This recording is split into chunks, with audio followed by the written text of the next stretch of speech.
안녕하세요. 얼마 전 마침내 이혼하고 자유의 몸이 된 40대 여성입니다.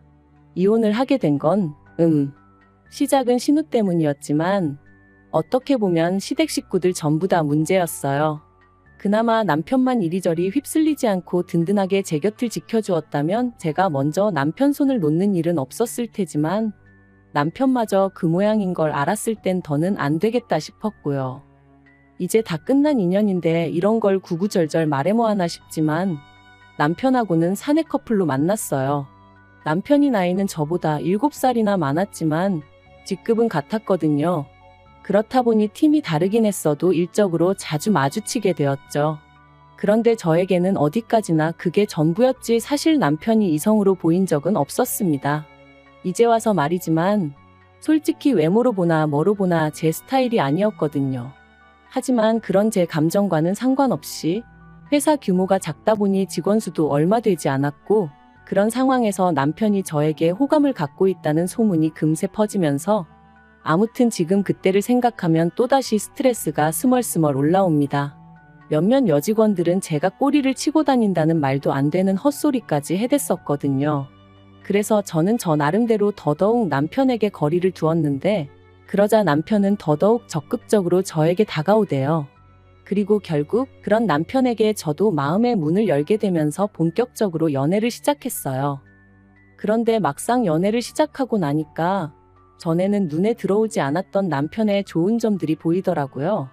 가령 제가 무슨 이야기를 하건 무척이나 흥미롭다는 표정으로 저를 바라봐주는 것이나 지나가는 말처럼 어디 가고 싶다, 뭐 하고 싶다 하면 꼭 기억해주는 것. 별거 아닐 수도 있지만 매일같이 일에 치여 사는 입장에서 남편의 이런 사소하지만 다정하고 자상한 습관은 큰 힘이 되었죠. 그래서 연애를 시작한 지 1년 만에 남편이 결혼 이야기를 꺼냈을 때 저는 고민하고 말고 할 것도 없이 좋다고 했어요. 양가에서도 별다른 잡음 없이 저희를 새로운 가족으로 따뜻하게 맞아주셨고요. 그런데 그렇게 남편과 부부의 연을 맺은 지 2년 만에 저는 꿈에도 생각해 본 적 없는 아픔을 겪게 되었습니다. 정말 아픈 기억이라서 어디서부터 어떻게 말해야 하나 싶은데 집 앞 산책로에 개나리들이 하나씩 모습을 드러내던 시기에 엄마의 본능이었던 건지 왠지 제 몸이 뭔가 달라졌다는 느낌이 오더라고요. 그래서 혹시나 하는 마음으로 테스트를 했는데 2줄이었어요. 사실 신호는 1년만 즐기고 아이를 갖기로 남편하고 예전부터 얘기가 되어 있었는데 생각보다 임신이 되질 않아 조금씩 스트레스를 받기 시작했었거든요. 그랬으니 임신을 했다는 테스터기의 2줄은 저에겐 정말 벅찬 감동이었습니다. 그리고 이 기쁜 소식을 당연히 양가에도 알렸고 양가 부모님 모두 얼마나 좋아하셨는지 몰라요. 특히 친정부모님께서 무척이나 기뻐하셨는데 그 이유가 실은 저희 친정부모님도 굉장히 어렵게 저를 가지셨다 들었어요. 결혼하고 10년 동안 아이가 안 생겨서 입양까지 고려하셨었다고 했었죠. 그런데 저희도 애가 안 생기니 내심 친정부모님은 제가 당신들이 겪었던 마음고생을 그대로 겪는 건 아닌지 걱정이 이만저만이 아니셨다대요. 이런 것도 유전이 되나 싶어서 괜히 저희 남편 보기 미안하고 그러셨었다고. 아무튼 그렇다 보니 양쪽 집안 모두 축제 분위기였고 다 같이 모여서 밥이나 한번 먹자. 어버이날쯤 모이면 어떻겠냐 그렇게 얘기가 되었습니다. 그런데 어버이날 당일 어째서인지 늘 약속이 있다 하면 10분이고 15분이고 일찍이 도착하시는 저희 부모님이셨는데 그날따라 약속 시간이 지나도록 오시지도 않고 연락도 안 되고 영 찝찝한 마음을 감출 수가 없었죠. 그리고 그렇게 초조하게 기다리길 수분. 제 핸드폰이 울렸는데 그런 느낌 혹시 아시나요? 평소와 다름없는 벨소리인데 왠지 평소랑 달리 받고 싶지 않은 제가 그날 딱 그랬어요. 왜인지 불길한 마음에 그 전화를 받으면 안 될 것만 같았죠. 그리고 역시나 수학이 넘어 누군가가 말하길 저희 친정부모님이 교통사고가 났다는 거예요. 지금 모 병원 응급실에 계시다고 서둘러서 오라면서 말이죠. 저는 처음에 뭔가 잘못된 거라고 생각했습니다. 하지만 하늘도 무심하시지 그렇게 저에게서 한 번에 2분을 뺏어가셨어요. 그렇게 친정부모님을 잃고 저는 유산까지 겪었습니다. 사실 이렇게 말하면 어떻게 들릴지 모르겠지만 친정 부모님이 돌아가신 이후로는 뱃속의 아이에겐 어떠한 마음도 쓸 겨를이 없었어요. 그래서 한 달 가까이 집안에서 폐인처럼 지냈더니 아이도 그렇게 저를 떠나더라고요. 그런데 그 와중에 신우가 뭐라고 했는 줄 아세요? 사람이 죽고 사는 문제는 하늘에 달린 법인데 그걸 가지고 그렇게 울고 짜고 하면 뭐가 달라지기라도 하냐면서 저희 부모님을 돌아가시게 한 음주운전 차량이나 뱃속에 아이를 잃은 저나 별반 다를 게 없다는 거예요. 물론 신우가 이 이야기를 할 땐 어디서 누구랑 먹었는진 몰라도 술에 진탕 취해 와서는 베베 꼬인 혀로 짓거리긴 했지만 정말 제 가슴에 비수가 되어 꽂혔어요. 그리고 이튿날 남편이 신우한테 미친 X라면서 저한테 당장 사과해라 어째라 해서는 뭐 사과를 받긴 했는데 자긴 술 취해서 기억 안 난다, 기억은 안 나지만 뭐 실수를 했다니 미안하다 이딴 식의 사과였고, 그래서 이후로는 신우는 인간으로도 안 보였지만 그래도 시부모님과 남편을 봐서 대충 사과받아주고 넘어갔어요. 한편 사고 이후로 저는 제법 많은 유산을 상속받았습니다.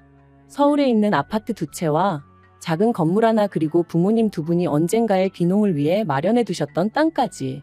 2분 다 알뜰하신 건 알았고 그래서 재산이 어느 정도 있으실 거란 짐작은 하고 있었지만 그래도 이 정도의 규모일 줄은 몰랐기에 솔직히 적잖이 놀랐던 게 사실이에요.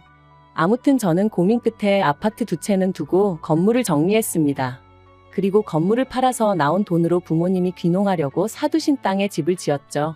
솔직히 누군가의 눈에는 비효율적으로 보일지도 모르겠지만 그때는 제가 정말 마음이 허한 시기였어요.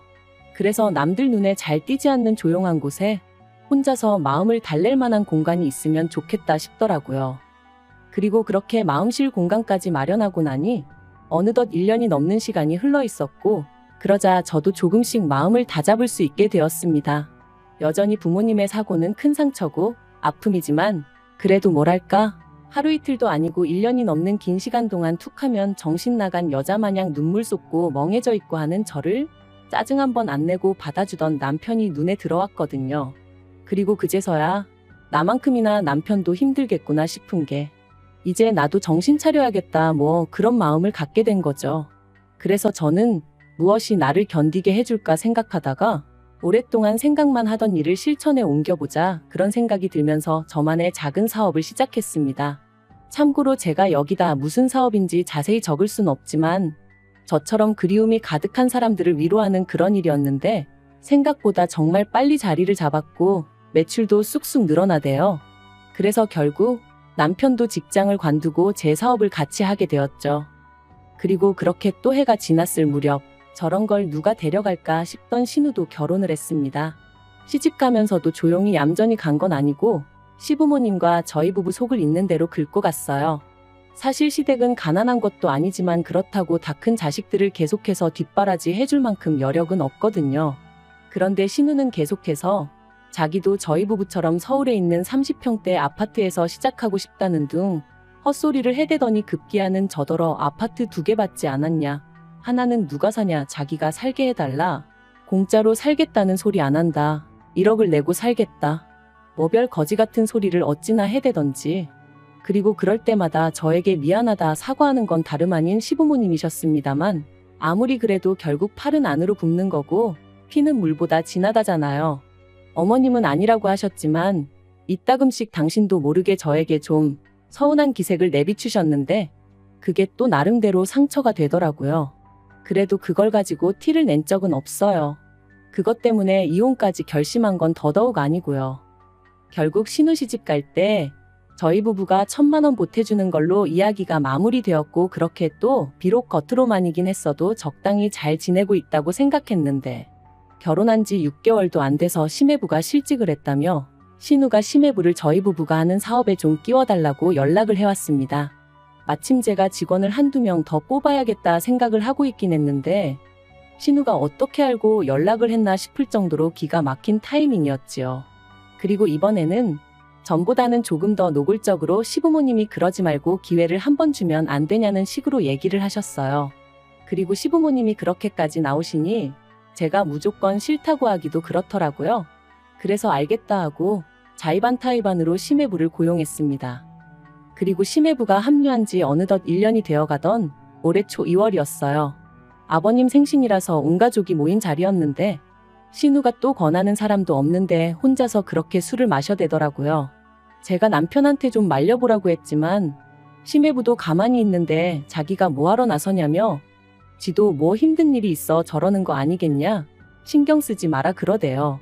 그런데 점점 속도까지 빨라지더니 급기야는 시댁 거실에서 화장실이 엎어지면 코다을거린데 거길 가다가 홀라당 미끄러지질 않나. 그런데 더 황당한 건 그런 신우를 보고도 심해부는 낄낄 웃어대기만 할 뿐 말릴 생각이 없어 보이대요. 그리고 그 꼬라지를 보고 있으니까 왜 다른 직원들이 심해부 이야기만 나오면 짜증스러운 표정을 지었는지 같이 일하기 열받는 타입이라고 불평을 해댔는지 조금은 알 것도 같더라고요. 아무튼 신우까지 이리 자빠지고 저리 자빠지는 걸 보니 그만 자리 정리하고 집에 가는 편이 낫겠다 싶었습니다. 그래서 남편하고 같이 뒷정리를 하고 일어서려는데 신우가 제 손목을 딱 잡더니 좋겠다 그러는 거예요.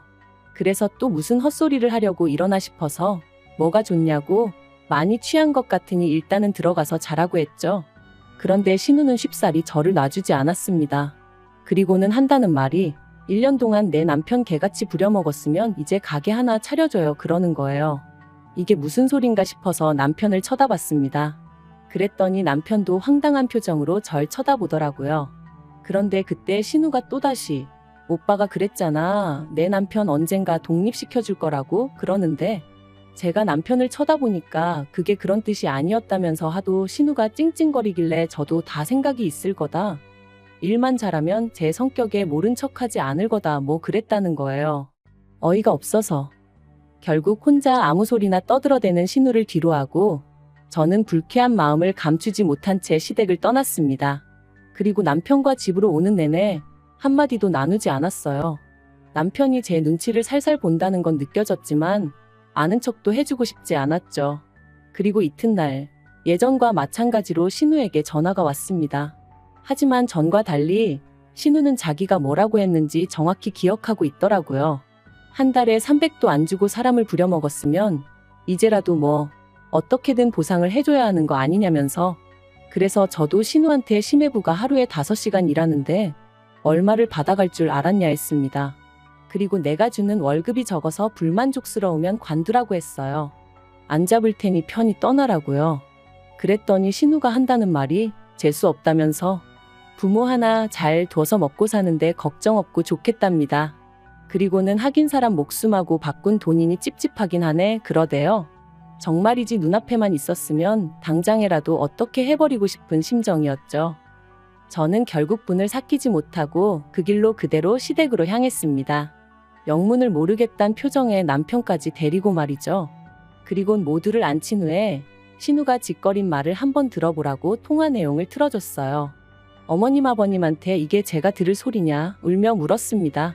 그런데 어머님이 제 어깨를 안아주시면서 신우도 얼마나 맺힌 게 많으면 이런 소리까지 했겠냐며 애가 말을 못되게 해서 그렇지 심성이 나쁜 애는 아니라고 그러니 저더러 오해하지 말라대요.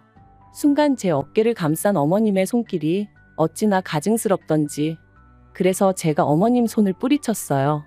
그리고는 아무리 어머님 딸이라지만 그래도 아닌 건 아니라고 말씀해 주셔야지 어떻게 이 와중에 저더러 이해하라 하시냐 했습니다.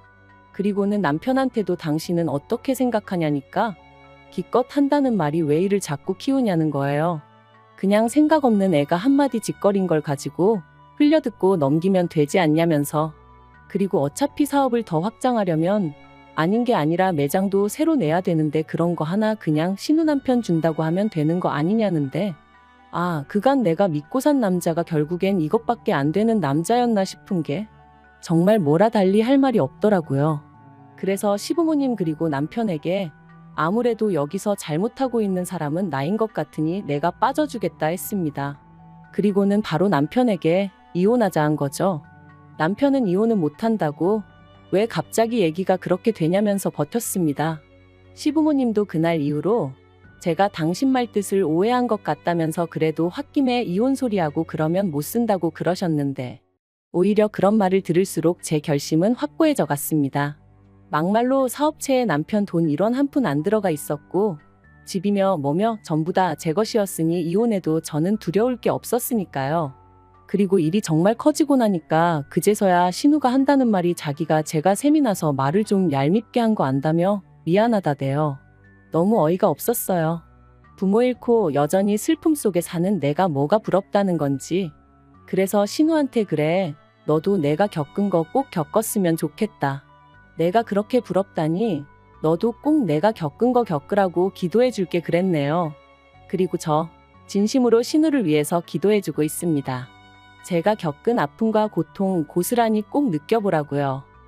아무튼 그렇게 결국 7개월의 이혼 소송 끝에 저희는 남남이 되었고 남편은 시댁으로 들어갔으며 당연히 제 사업에서도 쫓겨났습니다. 심해부도 쫓겨났고요. 그러니까 이제 졸지에 원래부터 백조였던 신우의 무직인 아들과 사위까지 전부 다 시부모님이 거두고 계신 상황이죠. 뭐 그러던지 말던지 솔직히 별 관심은 없습니다. 아, 생각해보니까 아니네요. 관심 있어요. 다 망해버렸으면 좋겠거든요.